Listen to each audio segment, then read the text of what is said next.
Sekarang di Jazirah Arab, di Mekah sana, yang dulu gunung-gunung kering sekarang jadi tumbuh lumut-lumut hijau. Banyak orang yang sok tahu, oh tanda kiamat sudah datang. Apa-apaan? Lu belajar apa? Setiap ada kehidupan karena ada air. Karena sekarang di Mekah sering terjadi hujan. Pokoknya ada tanda-tanda alam yang gitu, apalagi terjadi di Mekah sana, langsung dibilang sama umat, kiamat sudah dekat.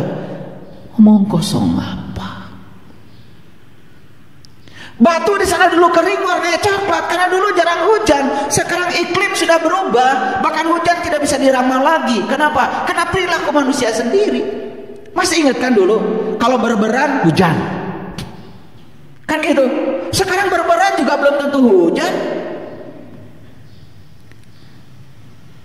Kenapa berubah iklim? Kita sendiri yang melakukan perubahan pada iklim. Karena perilaku kita terhadap alam. Tanaman kita pangkas semua, hutan kita lucuti semua. Jumlah oksigen di semesta terus berkurang. Gaul dong sedikit, belajar sedikit dari semesta. Belajar ilmu sains, jangan sains yang tinggi, sains for all, sains untuk semua orang awam. Ya, kita punya batu juga di rumah, disirami terus menerus, lumutnya jadi. Jadi kalau sekarang di sana tumbuh lumut, yaitu peristiwa alam biasa. Kan di sana ada hujan. Kan di sana ada hujan, ya ada batu yang warna coklat, ya jadi warna hijau. Kenapa dikait-kaitkan dengan kiamat?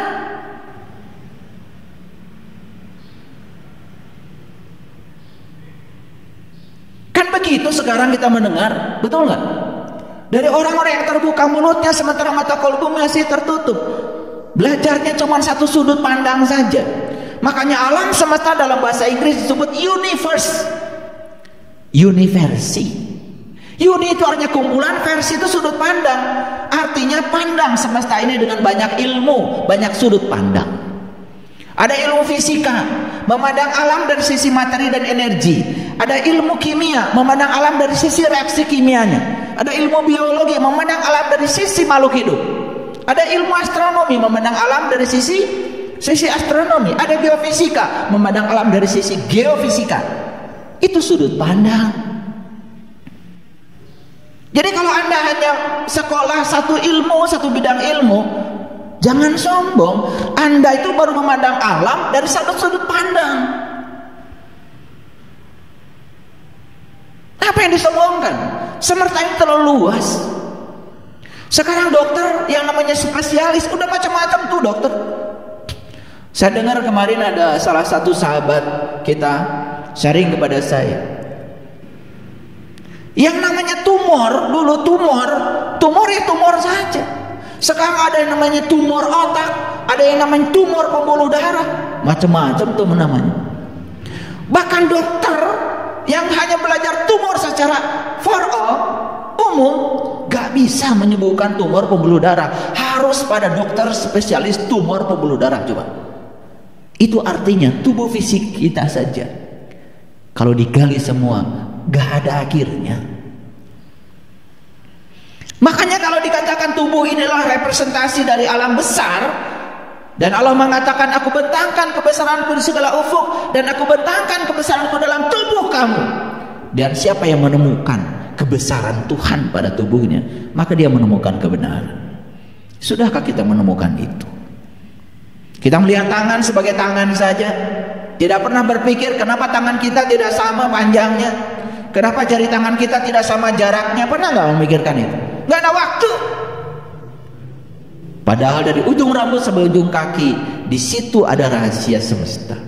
Dan tidak ada ciptaan Allah yang sia-sia, semua penuh dengan rencana. Dan siapa yang menemukan rencana Allah terhadap ciptaan, yaitu tubuhnya sendiri, dia akan bisa menjadikan tubuhnya jadi kendaraan untuk mengantarkan sang jiwa bertemu dengan sang maha jiwa. Apa yang kalian perhatikan dengan tubuh kalian? Ditanya yang sederhana aja oleh saya, kenapa kalian bisa lihat saya? Karena punya mata. Jawaban sangat dangkal. Tidak ada kesadaran. Pada setiap hari menyaksikan kematian. Lihat tuh orang mati, punya mata? Kan punya. Bisa lihat? Kan gak bisa lihat. Jadi kalau kalian katakan, kenapa kalian bisa lihat karena punya mata? Orang mati juga punya mata, nggak bisa lihat. Kenapa kita tidak sadar? Kenapa Anda bisa melihat? Karena Anda hidup. Kenapa Anda hidup? Karena bernafas. Kenapa Anda bisa melihat saya? Karena bernafas. Agak tinggi sedikit deh. Karena kehadiran Sang Hidup, Anda bisa melihat saya. Jadi siapa yang melihat? Anda atau Tuhan?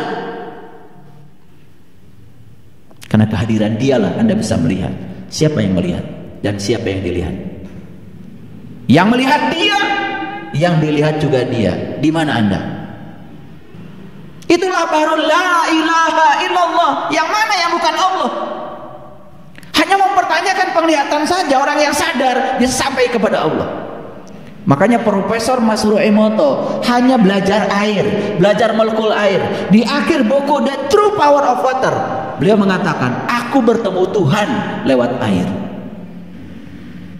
Itu di akhir bukunya beliau mengatakan, aku bertemu Tuhan lewat air. Demikian dalamnya dia menyelidiki molekul air, dan beliau mengatakan, aku bertemu Tuhan lewat air. Keren apa tidak? Keren apa tidak? Kalian ke masjid aja nggak bertemu Tuhan.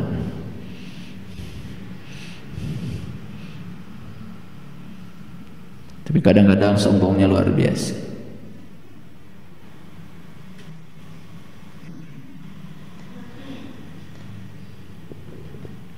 Maka hari ini, saat ini, izinkan saya untuk berbicara hal penting dalam hidup.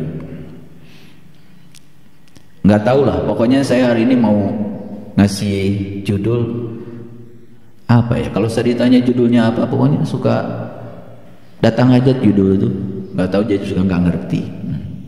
Dan saya yakin judul hari ini pasti bersesuaian dengan yang hadir di sini.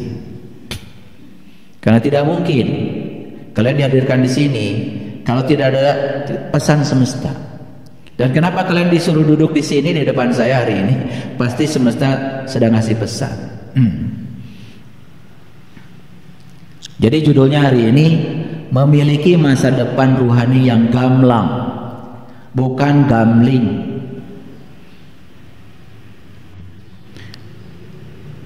Memiliki masa depan rohani yang gamblang, bukan gambling.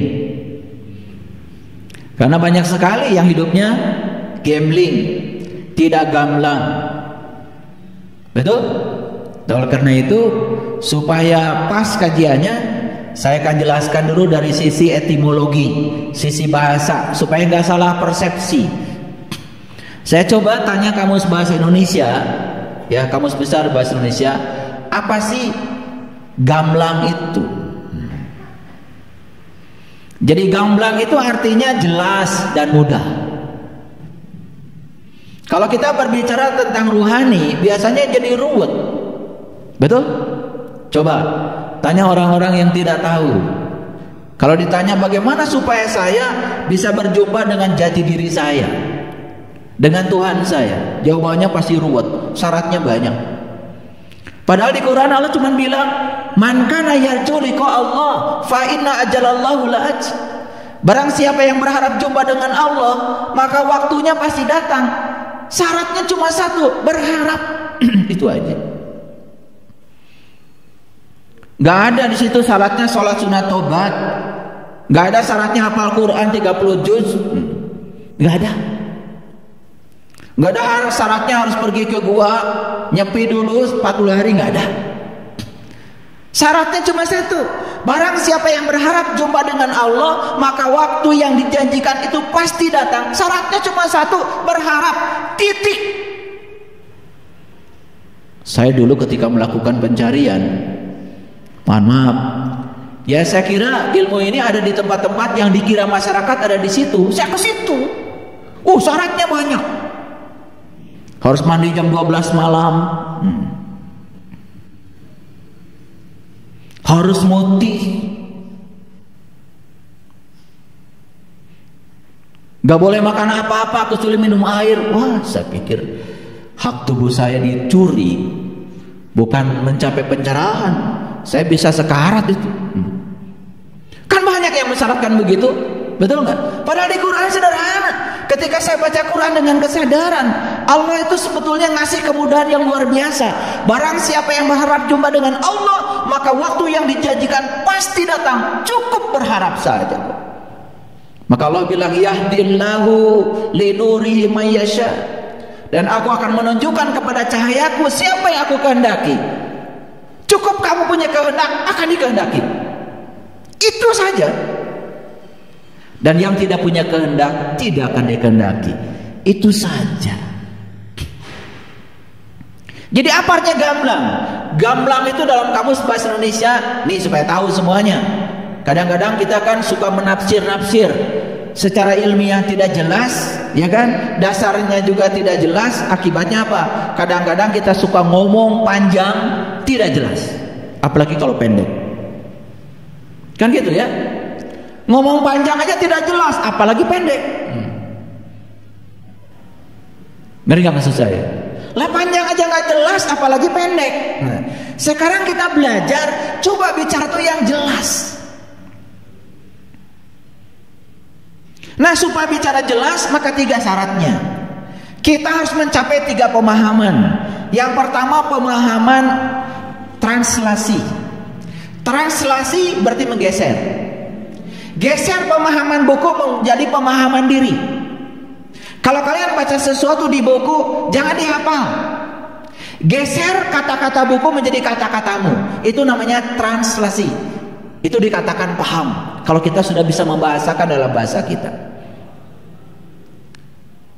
Agak saintifik sedikit, biar kuliahnya naik tingkat.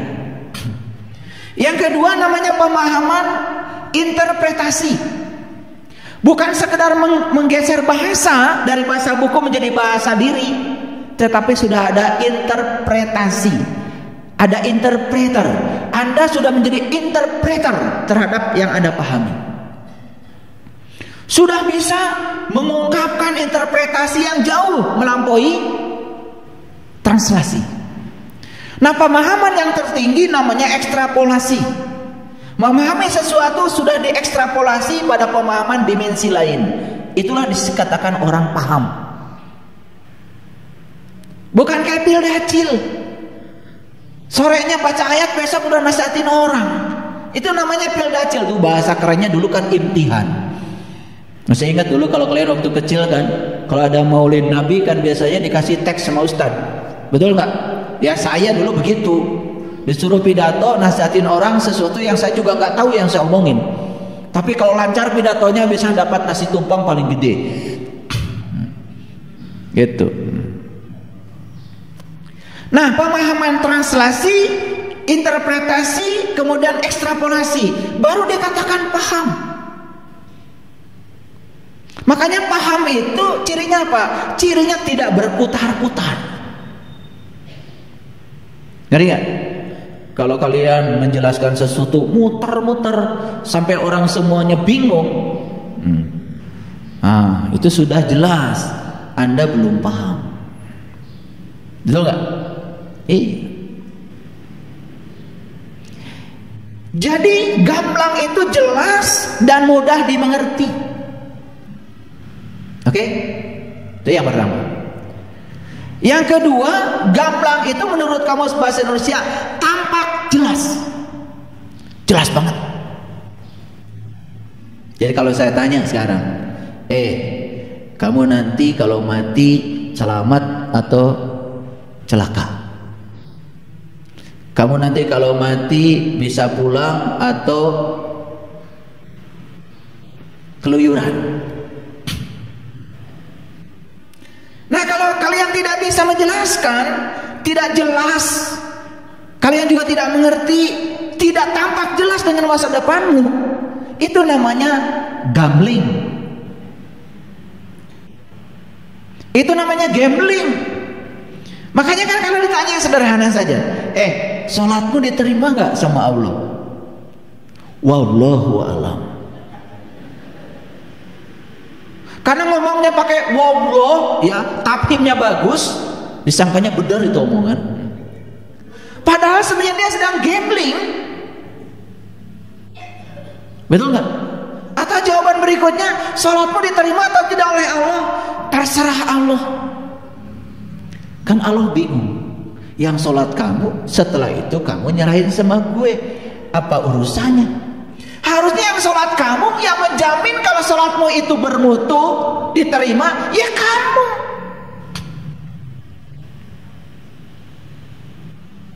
Gitu kan? Kalau ditanya, hajimu mabrur atau mabur? Wallahu alam. Ya lihat saja perilakumu sebelum haji, kamu pelit, habis haji tambah pelit. Wallahu alam kumaha. Sudah jelas kamu tuh mabur. Cuman kita nggak jujur pada diri sendiri. Kan pertanyaannya sebetulnya perubahan apa yang terjadi setelah kamu haji? Perubahan apa setelah kamu umroh? Kenapa kamu nggak tahu tujuan haji, nggak tahu tujuan umroh? Jawaban yang paling keren adalah wallahu alam. Wallahnya tebal. Asal ke Arab-Araban kan dianggap benar itu. Ini masalah kita. Masa saya buka dikit-dikit biar sedikit agak waras. Ini ngaji kewarasan. Makanya kalau ngaji dengan saya bahaya. Yang tidak waras jadi waras. Itu bahaya ngaji dengan saya. Sebelum Anda umroh, Anda haji, Anda tanya dulu, apa sih tujuan umroh? Kenapa saya mesti umroh? Kenapa mesti haji? Tanya dulu. Jangan dulu daftar. Jangan dulu bayar. Tanya dulu untuk apa? Siapa yang merintahkan ke sana? Kan harus tanya dulu. Betul nggak? Setelah tahu perintahnya, tahu tujuannya, daftar. Kan jelas di Quran, jelas sekali di Quran, fa iza afattu min arafah fazkurullah. Tujuan haji itu mengingat Allah. Apakah tercapai kita mengingat Allah sepulang dari sana? Nggak akan tercapai. Kalau pergi ke sana cuma ketemu rumahnya. Kalian mau ingat sama saya, ya cari dong rumah saya. Setelah ketemu alamat rumah saya, sampai di rumah saya, baru sampai di rumah saya, kalian sudah bilang saya sudah bisa mengingat Saiful Karim. Waras enggak? Ketemu aja enggak sama gue? Kamu baru ketemu rumah saya, belum ketemu yang punya rumah. Makanya di Quran dikatakan li ilafi Quraisy ilafi mrihlatasita'i wasai falyabudu rabb hadzal bait. Jangan sembah rumahnya, sembah yang punya rumah. Apakah ketika kalian pergi ke sana ketemu yang punya rumah? Bukannya kalian baru keliling-keliling di luar? Ngakunya tamu lagi. Siapa yang nyuguhin keliling-keliling di luar?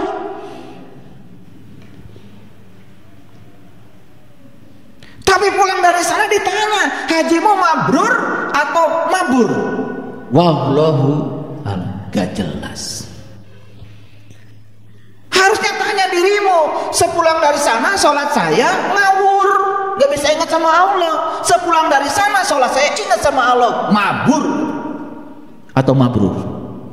Mabrur. Oh, sepulang dari sana sholat saya sudah ketemu kiblatain. Kiblatain itu juga salah kaprah. Dulu katanya Nabi Muhammad menghadap Baitul Muqaddas, Yerusalem. Kemudian Nabi Muhammad menghadap Ka'bah, menghadap Mekah. Itu belum kiblatain, itu baru satu kiblat, sama-sama materi. Yerusalem materi, Mekah juga materi. Kiblatain itu artinya Anda itu kan terdiri dari materi dan imateri. Anda punya dua, ya tubuh, ya rohani. Tubuh kiblatnya ya tubuh, materi kiblatnya materi.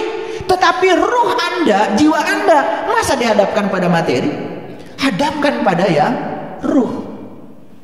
Tubuh dihadapkan pada tubuh, materi pada materi, itu satu kiblat. Tapi jiwa Anda jangan dihadapkan pada materi, jiwa hadapkan pada sang maha jiwa. Itu ketemu dua kiblat, namanya kiblatain. Gitu nggak haji? Enggak. Kalian sudah berfoto sama unta? Udah. Pakai sorban ala Arab? Udah. Ini saya mau refleksi saja, bukan merendahkan. Refleksi. Mari kita jujur pada diri sendiri. Kita harus bisa menjamin kalau ibadah kita diterima oleh Allah. Makanya Ibnu Atha dalam Al-Hikam mengatakan, tidak usah bertanya Allah sholatmu diterima atau tidak oleh Allah. Tanya aja perilakumu setelah sholat, apa yang berubah? Kan yang tahu kita.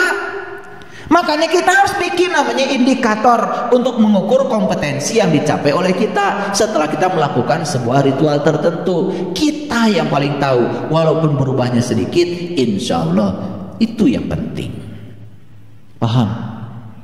Sebelum sholat tukang marah, habis sholat tambah gede marahnya. Ketika ditanya sholatmu diterima atau tidak, wallahu alam. Gak usahlah pakai harapan-harapan. Sekarang sholatmu diterima atau tidak? Yuk kita lihat pada diri kita, perubahan apa yang terjadi pada diri kita. Itu yang gampang diukur. Jadi carilah indikator yang sederhana. Itu namanya gamblang. Ini harus saya jelaskan dulu nih arti gamblang supaya nggak salah kaprah. Makanya ngajinya agak saintifik sedikit. Nah, gamblang yang ketiga menurut kamu sebagai manusia mudah terlihat. Saya mau tanya sama kalian, Allah gaib apa nyata? Gaib apa nyata? Masih dua nih jawabannya. Ada bilang gaib, ada bilang nyata. Gak apa-apa, dua-duanya benar. Dua-duanya benar. Bagi yang belum tahu ya gaib, bagi yang sudah tahu ya nyata. Gitu aja. Jadi benar gak dua-duanya? Benar dua-duanya. Makanya ngaji di sini emang gak ada salah benar. Dua-duanya benar. Yang bilang gaib benar karena belum tahu. Yang bilang nyata benar karena sudah tahu. Benar kan dua-duanya? Benar, gak ada yang salah. Yang kurang tepat adalah yang bilang Tuhan gaib tapi percaya. Itu juga nggak salah, cuman kurang tepat. Nah, rada sopan sedikit. Makanya saya kalau nulis nilai fisika dulu, ya, kan di rapot itu ada ketentuan. Kalau 3 itu mati, gak naik kelas. Pokoknya di bawah 3 tuh mati. Jadi kalau rata-rata siswa itu nilai ulangannya 1, 2, ya sudah. Supaya agak sopan, saya beri nilai 3. Karena agak sopan kan? Karena 3 dengan 2 kan sama. Jadi saya sudah kalau ditanya orang tua, kenapa anak saya nilainya 3? Sebetulnya sih nilainya rata-rata 1. Cuman saya sudah bantu jadi 3. Sopan kan saya? Iya, gitu.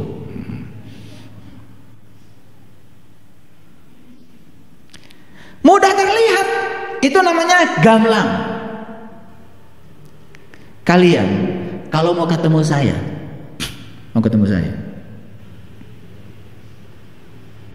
tidak mudah. Sekarang aja gampang. Saya habis dari sini, entah mau kemana saya.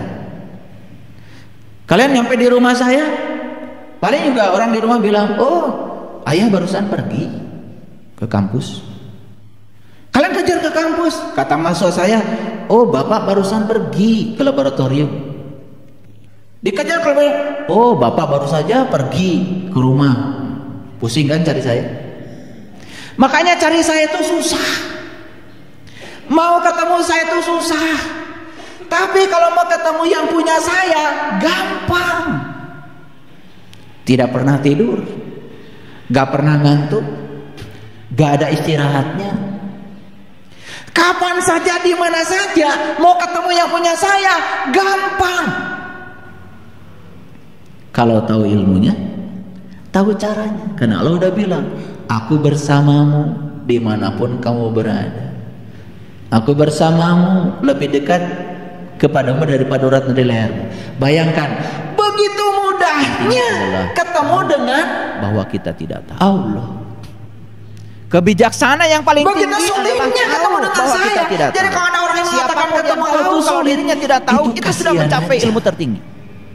Sebaliknya orang yang banyak Allah sudah ngasih kabar kok di Quran, hanya membuat dia tidak tahu, dan dia tidak tahu bahwa dia tidak tahu, dan dia kira dengan pengetahuan yang banyak dia tahu. Itulah orang yang tertipu oleh dirinya sendiri. Aku adalah Allah, tidak Tuhan selain aku. Aku senantiasa berdiri tegak menunggu kamu datang. Dalam kitab Yaulumuddin, Imam Al-Ghazali mengatakan, orang yang tidak tahu dan dia tidak tahu bahwa dia tidak tahu, jangan-jangan orang-orang yang terhormat kelihatannya di masyarakat, punya banyak gelar, ketemu Allah tidak pernah menutupi kata Allah. Sorry ya, saya kecapean. Kalau kita tidak usah pakai atribut apa-apa, ngurusi makhluk ini banyak yang nakal kata Allah. Hari ini stop, saya istirahat, begitu nggak? Tidak, pintu gapuranya selalu terbuka. Gafura itu dari kata gafur. Kita sedang tidak percaya. Kita tahunya gapura kalau 17 Agustus saja.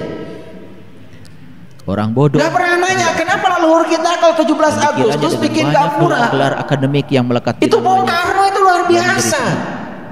Karena 17 Agustus, angkanya 17. Kok sama ya dengan banyak 17 yang menyebutkan gelar rakaat sholat. Dikiranya dia terhormat. Kok sama ya dengan 17 Ramadan nuzulul Quran? Adalah gelar yang diberikan. Kok sama dengan 17 Quran surat Al-Isra, perjalanan menuju Tuhan?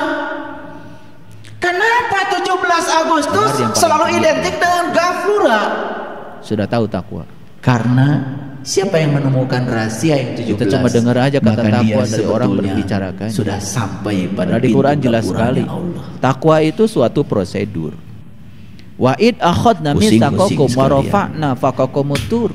Karena kita itu antainakum biquwwatin. 17 Agustus kalian cuma pakai baju baru aja. Takwa itu pertama. Orang lain bawa pedang-pedangan, bawa bambu runcing, ikut aja. Buat komitmen. Nggak tahu esensinya apa. Dengan sejati. Kenapa Bung Karno memerdekakan bahasanya para nabi, para rasul itu yang bulan 8 jual beli. Tinggi adalah kenapa 1945 bahwa kita tidak luar biasa. Kebijaksanaan. Kalau kita menemukan rahasia 17, kita akan bahwa kita tidak yang 8. Siapapun yang tahu kalau dirinya tidak tahu itu sudah mencapai ilmu tertinggi. Kesadaran. Sebaliknya orang yang kesadaran Adam hanya membuat dia tidak tahu. Yahya, dan dia tidak tahu kesadaran bahwa dia Yusuf, kesadaran Idris, dengan pengetahuan kesadaran Harun, kesadaran Musa, kesadaran Ibrahim, 7 lapis kesadaran. Puncaknya yang ke-8 namanya Sidrah Al-Muntaha, puncaknya kesadaran. Di situ kita berjumpa dengan kitab Yaulumuddin. Walaqad ra'ahu nazlatan ukhra. Orang yang tidak tahu dan dia tidak tahu bahwa dia tidak tahu. Jangan-jangan orang-orang yang terhormat kelihatannya di masyarakat. Luar biasa. Punya banyak gelar. 8. Makanya punya banyak gelar kehormatan untuk menutupi ketidaktahuan. Maka di Quran dikatakan ada 19 pintu neraka syakor. Pakai saja nama yang diberikan orang tua. 45. 4 itu rahasia semakin kita syariat menggantungkan diri pada atribut yang dilekatkan pada nama sidik, amanah, fatonah, sebetulnya kita sedang tidak percaya siapa diri kita. Abu Bakar, Umar, Utsman, Ali. 4 orang unsur pembangun manusia, tanah, air, api, udara. Kiranya dengan banyak gelar-gelar akademik yang melekat di namanya. Yang harus kita tahu dari Allah 4. Wajibul wujudnya, sifatnya, afalnya, asmanya. 4. Banyak yang menyombongkan gelarnya dalam kehidupan. Makanya dikiranya dia terhormat. Belajar yang 4.